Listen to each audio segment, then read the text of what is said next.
अ, नमस्कार, मी माधव जगताप. पुणे शहरामध्ये जवळपास 5,000 कोटीच्या आसपास थकबाकी की जी वसूल होण्यासारखी आहे, ती वसूल करण्याची मोहीम ही मोठ्या प्रमाणात सुरू करण्यात आलेली आहे.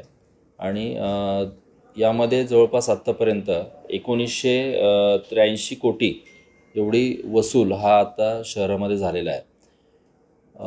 आपण पाहतोय की गेले जवळपास 8-10 दिवसामध्ये देखील वसुलीचं प्रमाण हे मोठ्या प्रमाणात आहे. त्याचबरोबर जप्तीचं प्रमाण देखील वाढवण्यात आलेलं आहे. काल देखील आपण डेक्कन मॉल या ठिकाणी आर डेक्कन म्हणून एक मिळकत आहे आणि त्या ठिकाणी देखील वसुलीची कारवाई करण्यात आलेली आहे.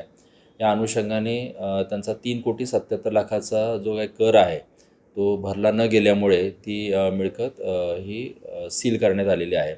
यापैकी फर्स्ट फ्लोअरचा जो टॅक्स आहे तो त्यांनी भरलेला होता, परंतु वरचे जे मजले आहेत त्याचा टॅक्स न भरल्याने ती मिळकत ही सील करण्यात आलेली आहे.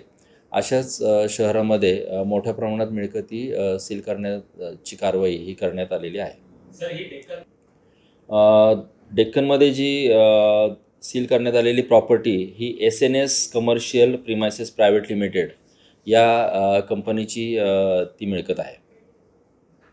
आपल्या नोटिसीमध्ये तिथं निलेश राणे यांचं सुद्धा नाव लिहिलेलं आहे. हां, प्रोप्रायटर म्हणून त्यांचं नाव आहे त्यामध्ये. त्यांना आधी नोटीस आधी बजावलेली होती का आपण, किंवा त्यांचा काही रिप्लाय आलेला नाही असं काय झालं? नोटीस यापूर्वी आपण बजावलेली आहे. अटकावणीची पण देखील नोटीस त्या ठिकाणी यापूर्वी देण्यात आलेली आहे. काल कारवाई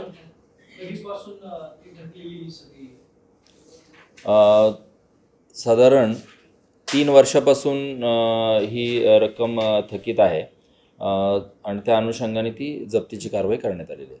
सर, तुमची पद्धत जी आहे आता ही नवीन पद्धत तुम्ही काढलेली आहे, तर त्याच्यावर थोडी टीका होण्याची शक्यता आहे. तुमचं काय मत आहे? मला लक्षात आलं नाही काय टीका होण्याची शक्यता आहे. ढोल वगैरे वाजवत वगैरे ना, हां, एक लक्षात घ्या यामध्ये की अनकन्व्हेन्शनल असं कुठलंच नाही आहे. म्हणजे आपण हे पूर्वी जरी पाहिलं असेल तर पूर्वीच्या काळात देखील अशाच प्रकारे वसुली ही गावागावांमध्ये देखील केली जायची. तर त्यामुळे अनकन्व्हेन्शनल कुठलाही विषय नाही आहे.